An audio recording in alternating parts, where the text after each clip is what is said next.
What is going on, ladies and gentlemen of the internet? My name is Doodles. Now, a lot of you guys know that I recently started a new series where I'll take something like an artist's back catalogue and I'll rank them from worst to best. But as a continuation or expansion on that idea, I've decided that we're going to do some album reviews. So this is Avenged Sevenfold, the stage review.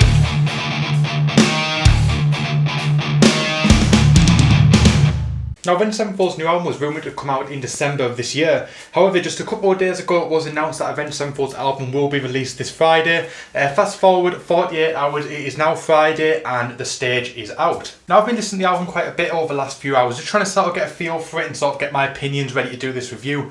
And one word, if I had to describe the album, would be confused. Now, what I mean by that is although the songs are produced well, the guitar playing's fine, the drumming's fine, the vocals are fine, everything is good about the songs. A lot of them just seem to lack focus and direction, just almost feel a bit lost.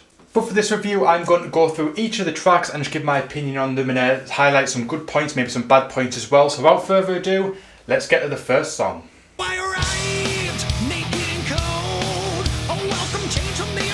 So the first song off the album is called The Stage. It is the album's title track and the lead single from the album too. So after the initial intro of the song, the lead guitar riff comes in. It's really reminiscent of Hail to the King. And then once the main rhythm guitar riff comes in for the song, it just screams Avenged Sevenfold.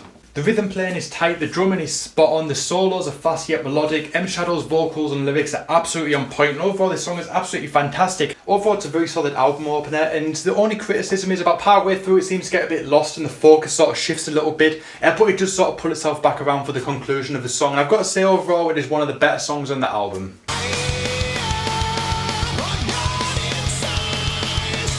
Right, so up next is Paradigm, one of the heaviest songs from the album. With huge guitar chords and fast guitar riffs, this song is just Avenged Sevenfold through and through.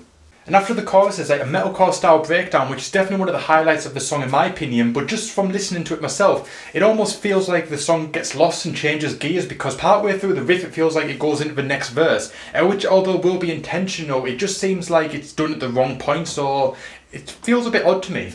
But that is my only minor criticism when it comes to the songwriting for this song, because the guitar solos in this song are absolutely fantastic. They're not overly fast for the sake of it, they're very melodic. The rhythm section throughout the song is absolutely spot on. There's fast guitar riffs, everything just sounds huge and just absolutely solid. Like I said, the only minor gripe I've got with this song is the fact that when it goes from the breakdown to the verse, or the solo, it just seems to just end a little bit short, and it seems like it could have just concluded that part a little bit better before getting to the next section. But apart from that, absolutely solid song, definitely one of my favourites on this album.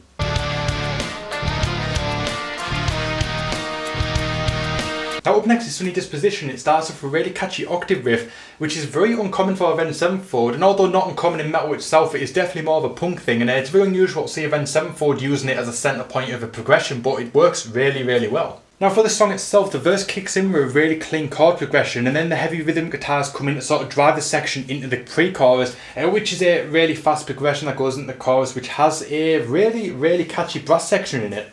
Now, as I've said already in the last couple of songs, the songs seem to lose direction and focus a little bit throughout the song. However, this is one example where the songwriting is on point, everything flows well and everything sounds brilliant. This is definitely one of the highlights of the album.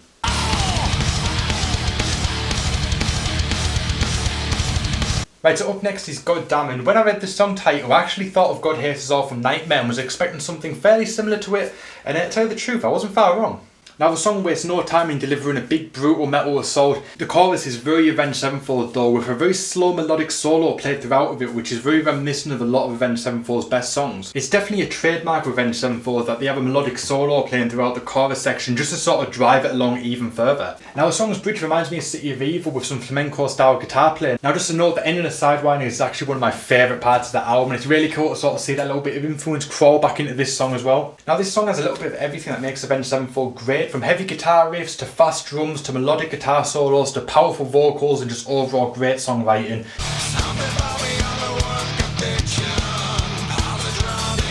Now up next is Creating God, and this song takes a little bit of a step back and is not as full on as brutal as God Damn was. The song's group in the verse reminds me a lot of Dancing Dead off their Diamonds in the Rough album, actually one of my favourites from that album. The chorus sounds huge, but it slows down just to really make it stand out from the verse. Now it seems like in the solo section they've also took a few elements from Dancing Dead, It's really great to see that they potentially took influences from those older songs that didn't make the original album and brought them over to this album. And that song was definitely good enough to be on their self-titled album, but it didn't fit over, that's why it was cut from it. But if it is taken from that, it's really great to see that those songs were definitely good enough in their eyes. That's just my personal take, and Creating God is definitely one of the more standout tracks on the album too.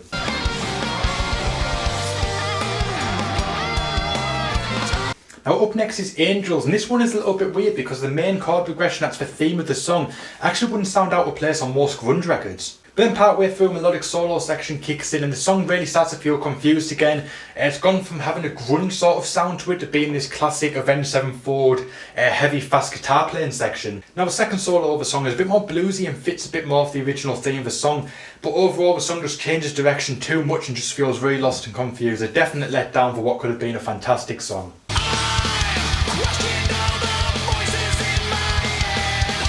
Now up next is Stimulation, and this song is a definite highlight from this album.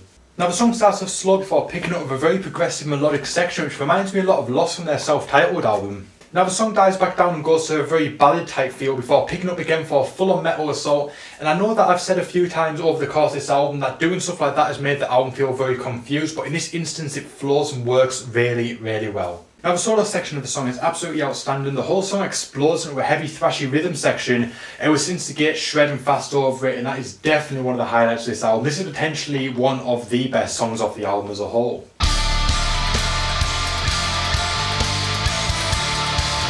Now Higher is a song very much in the same style as Stimulation was. Now once again the song starts off very slow for the first minute or so before building up to become a very heavy and fast metal section. And although it's not a bad thing, it's something that's done quite often on this album and it can get a little bit stale at times. But apart from that, the song is actually really, really good. There's some amazing guitar riffs, there's some really great solo work, the strumming is solid, and M Shadow's vocals are absolutely on point. They're quite soft in this song, yet still really, really powerful and help to drive the song along. Now the guitar melody for this song is really catchy too, and it's the theme for the guitar solo as well. And then overall I've got to say the song is pretty good. I think following the same formula of having the first minute or so being clean and then building up.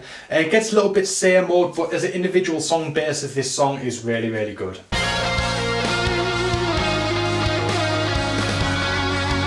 Now up next is Borbon Sky, the definite ballad of the album. Now the song features a very clean chord progression from both Saki and Sinister, with a little bit of lead work thrown in there too, some ballad style vocals from M Shadows and a really great underlying string section.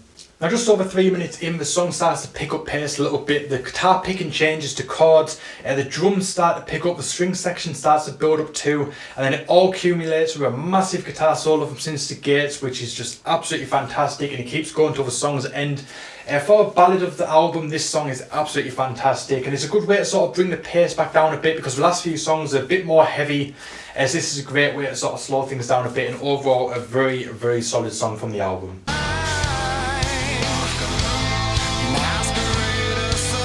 Now after toning things down for 5 minutes with Borbon Sky, the band is back doing what it does best with Fermi Paradox. I think I'm saying that right. The song kicks off with some heavy guitars and drums and also a lot of melodic lead work by Sinister. The verse also features a blast beat section which is very unusual for Avenged Sevenfold. The chorus slows down a bit and definitely feels a cross between like a metal song and a ballad. But it's not long before the song gets back to doing what it does best with heavy guitar work, drive and double kick beats, just pushing the song into another blast beat section. But despite the fact that the music is really heavy, the vocals aren't that heavy at all. They're very soft yet powerful, much like the ballad songs previously. Now this song fuses a lot of different elements together, often in the same section. Like I said with the chorus, it felt like a cross between a metal song and a ballad. Now as I said before, that change in direction can often make the song lose focus. In this instance it works really, really well.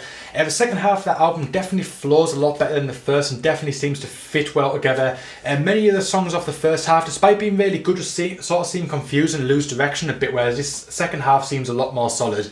Now I know I've said it before, but this song is definitely one of the best on the album, if not probably in the top 2 or 3 songs on the album. But we've got one more song to come up, and this one is a 15-minute closer. This song is absolutely huge.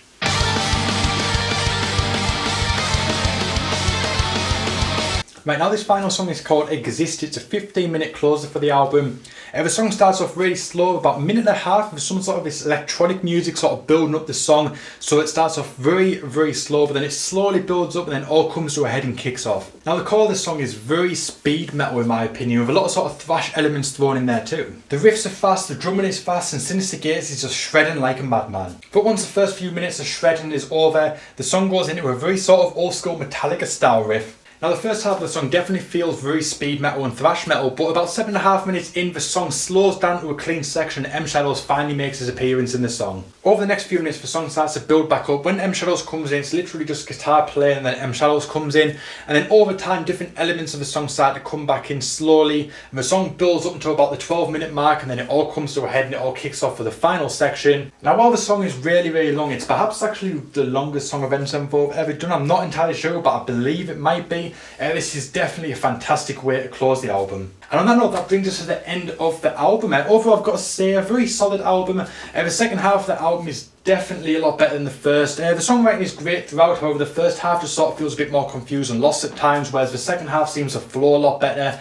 But as always, it's only one man's opinion. My opinion could be completely different to yours, and I've only had this album a few hours, so my opinion could change over time as I sort of get used to the songs and start hearing them a little bit more too. But what did you think of the album? Let me know down below in the comment section. Let me know what you think of it overall and what you would compare it to, and whether it's better than any of the Avenged Sevenfold albums that are already out.